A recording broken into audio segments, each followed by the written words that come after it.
Dante's Inferno. This was a game that I originally was very excited coming into this year, a game that I was excited to see the campaign when it dropped, specifically to see what the cost of this game would be. It's a very high production, high quality campaign style boss battler.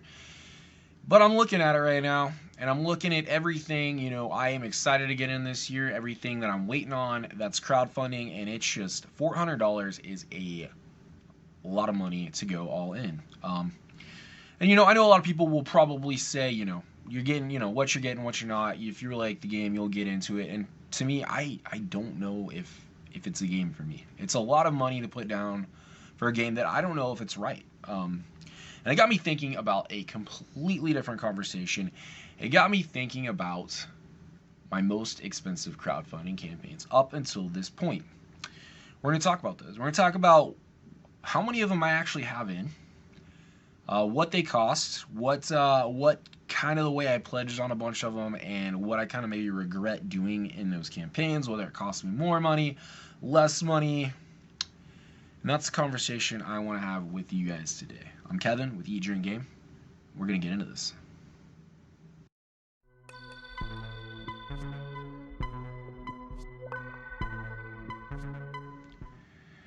So in a lot of ways, this is the one video that I hope my wife never sees, mainly because she knows how much I spend on board games. She knows, board games are expensive. There's always a new game I'm talking about. I'm always, pledging for something new.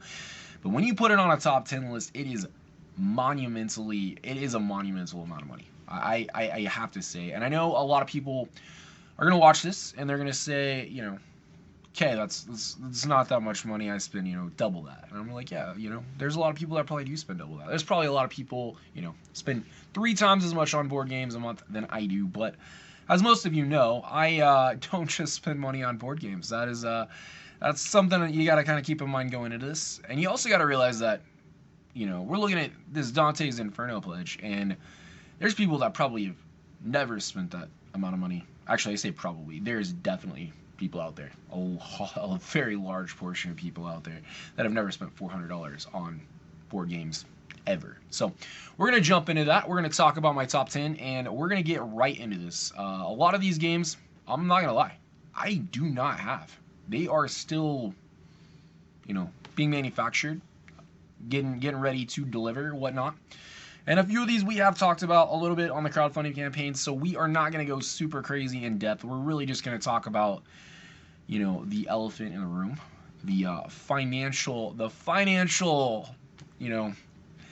side of things. So we're going to jump into this first one. Coming in at number 10 is a game that is, I think, 2 years out. I mean, I think it's, it's supposed to be a year afterwards. It's been about delayed a year. So you got to think I've had money wrapped up in this game for 2 years and don't have it yet. So we're talking about Tidal Blades Part 2. Tidal Blades Part 2. This was a game I spent, pull my list up. This is coming in at number 10, and this is a game I spent, with shipping, a total of $166 on. So I did not deluxe pledge. I definitely did the upgraded game. The biggest thing that you won't see that I did on there is I added an insert. Campaign games, specifically, we were just talking about Dante's Inferno. This is another reason I'd probably not to get another campaign game at the moment. Still waiting on this. Should have it, it's mid 2024, I'm guessing at this point. A lot of gameplay to come in. I don't want to, back something and think I'm going to get through this by the time it comes out. I don't want to plan on something like that. But I grabbed the Folded Space Organizer from this campaign, and it's just one of those things. I feel like campaign games, if it's not well organized, it's either going to spend a lot of time on your table or it's going to spend a lot of time on your shelf. So that is my number 10. I will say, 166 is not a terrible place to start for this list, but there are about 4 games that are within $6 of being my number 10. I was really close on a lot of these. So you gotta think, there's a lot of games that are just under that cusp. But yeah, Tidal Blades Part 2, number 10, most expensive crowdfunding campaign game I have spent on. We're gonna go to the next one, and the next one is a game that I absolutely, this is probably pinnacle of crowdfunding campaign as far as what I've spent for the money. This thing coming in at number 9. It's absolutely insane. I'm excited about the production quality of this game. And we're talking about Andromeda's Edge over on Gamefound. This was a game I grabbed the deluxe edition on. I added the miniature wash. There was already a great storage solution, and I was just one of those. I was captivated with this game. I knew if I didn't do the wash, I would probably regret it, because it's not one of those things you can fix. There's a lot of little deluxe add-ons you can add on later that you could potentially pick up in the retail market, but you can't really just, wash your minis. I'm not going to paint them. I might have somebody paint them for me, but this one costed me $184. So significant jump from 10 to 9. This is a game I'm super excited about. I think we're looking same kind of time period, somewhere mid 2024. But we'll put it out that way. There are 2 games already on this list I don't have. They're sitting out there. They are being manufactured, and you'll see the trend here real quick. Okay, so we're gonna go into number 8. Number 8. Yep. Number 8 is finalgirl Series 3. It was a Series 3 Ultimate Pledge. I have not been charged for shipping, I don't think, so it would be really close to my number 7 if the shipping was a little more expensive than I kind of predicted it would be. But $179. This was definitely, I mean, you get a lot of game for $179. We know anybody that likes finalgirl will know you get a lot of game when you get these boxes in. But yeah, I spent, I mean, it's $179 plus shipping, so I'm gonna guess somewhere in the ballpark $20 to $25 shipping. But you're getting the minis, you're getting all the features, and you're getting the box, you're getting the storage box. So yeah, number 8 is finalgirl Series 3, and we'll talk a little bit more about this one later. I don't think I'm kind of skimming over some of these. There's a lot of things to come back and revisit as we get up this list higher. Coming in at number, I'm looking at it. This is not in order. I don't know why I didn't put this in order. Number 7 was a game I just got in at the beginning of this year. So this is the first game on this list that I actually have received. It is a game I received earlier this year, and it is Unsettled by Orange Nebula.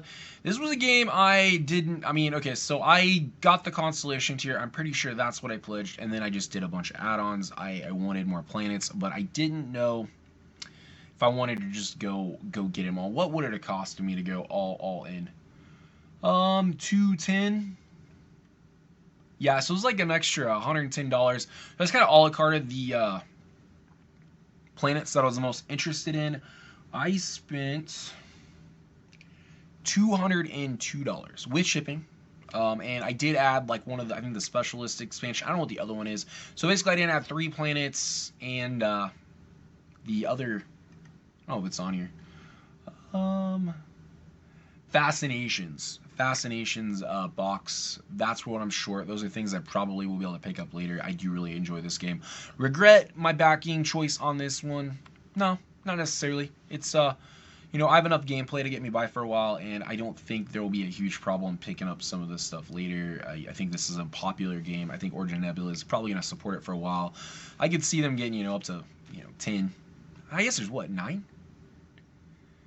9 total planets, 2 in the base, 4 extra, 6. Yeah, 9. I could definitely see them at least adding some more content for this game. I think it's well received enough. I don't think we'll have a problem getting into more content later, which I absolutely probably plan on doing. I got a lot still to play, like a lot. So not really concerned about this, but we are over the $200 threshold, which, we're not even halfway in.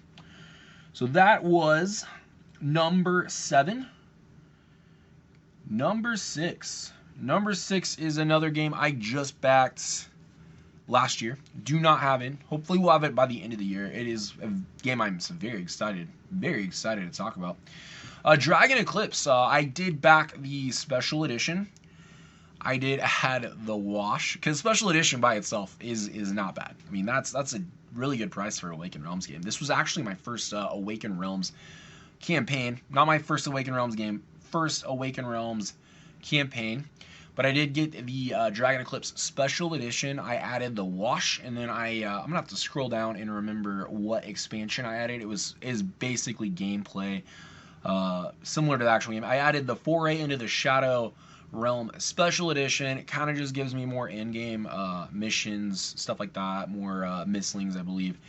And so that was just kind of enough. I feel like I felt like if I had enough content for Dragon Eclipse, that would be like the one thing I regretted not getting. Especially, like I said, it had more content, more mislings, more miniatures. I added the wash to that too. It was one of those games I was like, I want it to look good.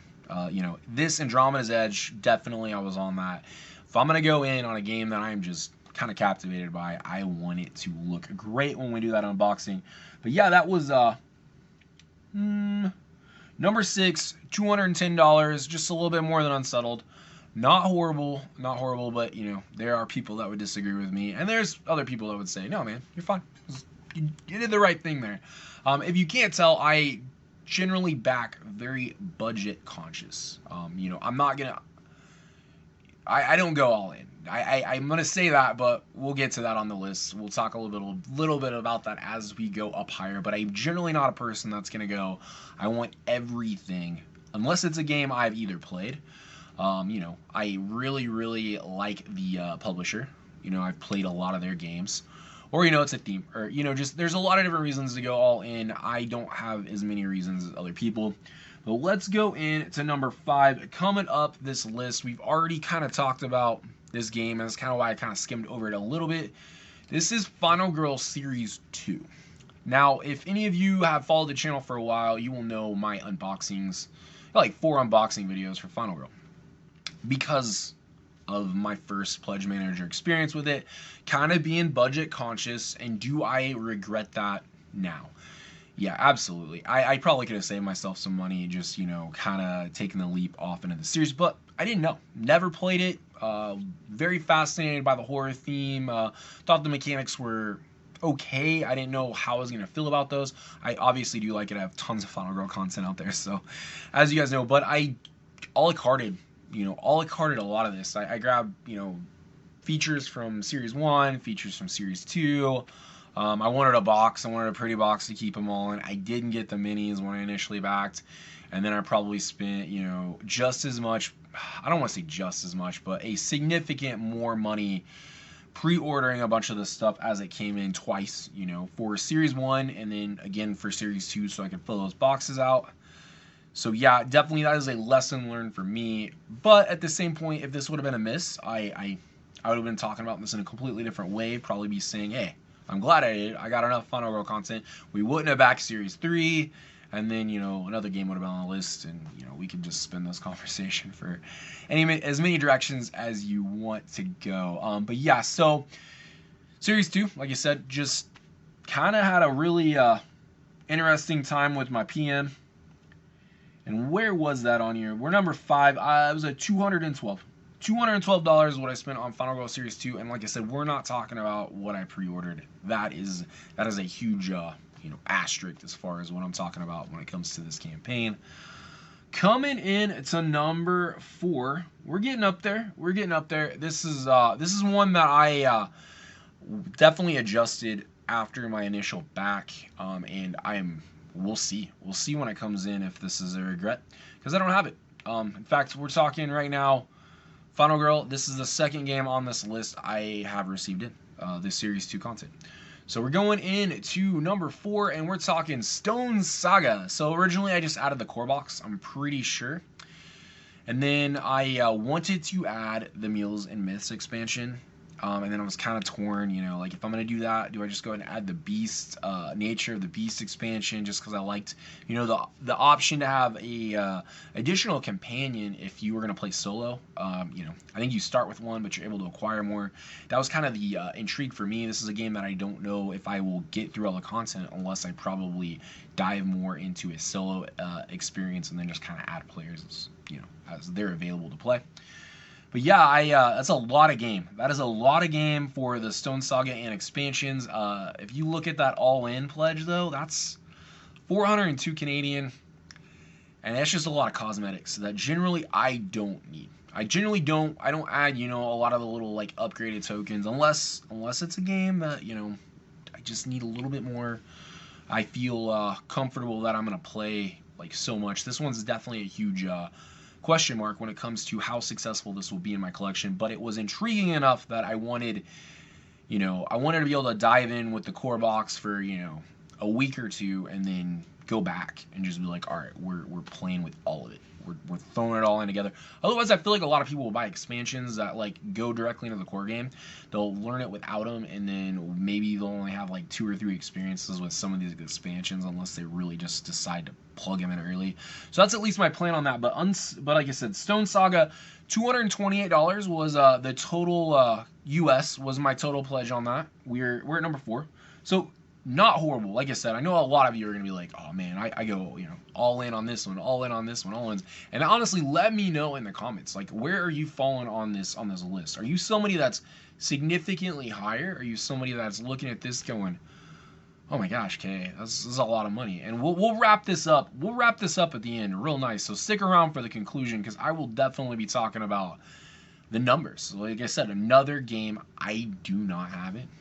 So we're going to go on to number 3. We're getting up there. We're getting up there. This is a pretty sizable jump. 50 bucks about. And so we are talking about the Elder Scrolls Betrayal of the Second Era by Chip Theory Games. I did the gameplay bundle. That is all of the gameplay you can get. If you go up the next level, and I believe the price is like crazy, $400. Yeah, and it's just basically some cosmetics, ease of life, like game mat. I think we saw the game mat. I think Chip Theory recently showed the game mat for this game, and it is huge.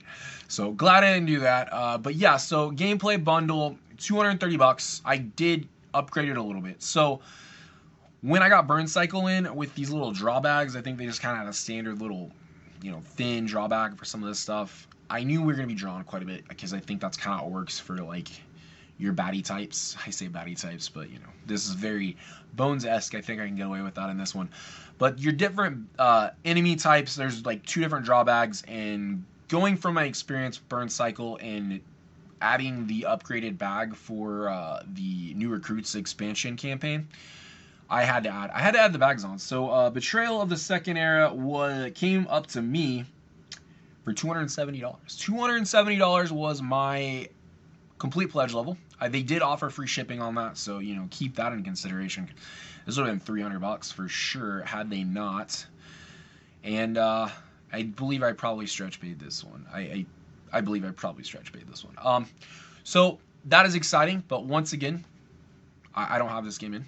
That's another $270 sitting out there in, you know, crowdfunding land that we will eventually get on the channel, and so that's exciting. I mean, the best thing about this is investments, you know, investments to share with you guys, hang out, talk about these games.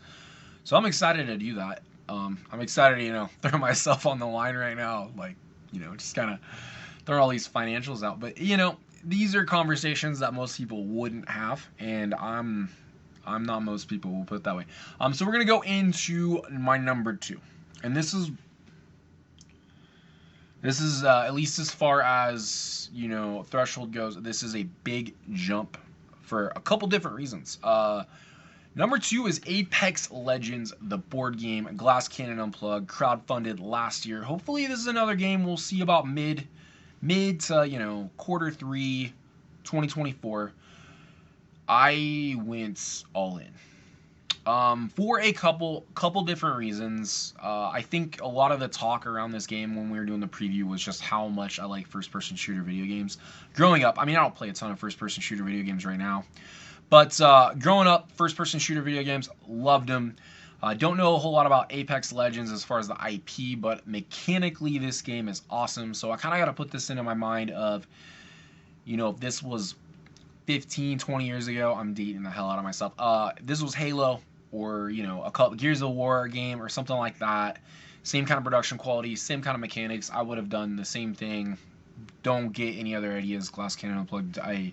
You're already going to take enough of my money this year. But yeah, so this was a all-in pledge, plus there's a legendary storage box. If you know anything about me, I I don't like a bunch of extra boxes. I do not like a bunch. I don't like to have to grab pieces from here and there. I'll do it with, you know, maybe some miniature packs here and there, but I do not like. This was like squad pack, you know, just add-ons and add-ons, and as you can see in that picture, there's a lot of boxes, so having it all in one place will be good. Didn't necessarily need the dioramas, but, you know, it'll be something cool to look at, and it definitely adds to the production quality for holding cards and stuff like that. But I believe the solo all-in pledge, 255 euros to me with shipping. I think I just recently played shipping on this. 310 USD. So we are over that 300 mark on number 2, which, like I said, I know a lot of you are $300. That's nothing for, you know, me spending money on board games, but you got to remember, you know, I don't just spend money on board games. So apexlegends, very excited to get this one in, and that is number 2. Still don't have it, and it leaves us with my number 1 most expensive crowdfunding campaign, which fortunately I do have in. We have unboxed. I appreciated all of you checking the unboxing out on the channel. And the crowdfunding campaign goes to Chip Theory Games and Too Many Bones, the Unbreakable campaign. And I'll tell you right now, I didn't even do the Unbreakable Hero all new gameplay content. I didn't feel like I needed the extra gear locks at the time. I really just added in the gameplay, you know, waves, rage. I think it came with caves, and then Unbreakable. What got me on this one was the trophy chest. I didn't have the trophy chest at the time. $150. I checked my receipt. This campaign was $328 for me. Definitely do not regret it. Definitely do not. Unbreakable is fantastic. I love, you know, I haven't really got too crazy into rage and waves, but those are expansions that are going to make one of my favorite games just last a little bit longer. So I'm not really in too big of a rush. I know I need to get some probably fresh Too Many Bones content out. It's been on my mind. But yes, this is my most expensive crowdfunding campaign. The trophy chest was expensive. Was it worth it? Absolutely. Absolutely. Especially when I feel like you can only now get it at specific times. That was a great way for me to get into that. But Chip Theory, another company that has once again taking a lot of money, but it is a little bit encouraging that my most expensive crowdfunding campaign I have actually received my stuff in. So going back to that conversation, we talked about 10 games. 7 of them I don't have. 7 out of them I don't have. So let's actually dial in some numbers here, because this is the scary part.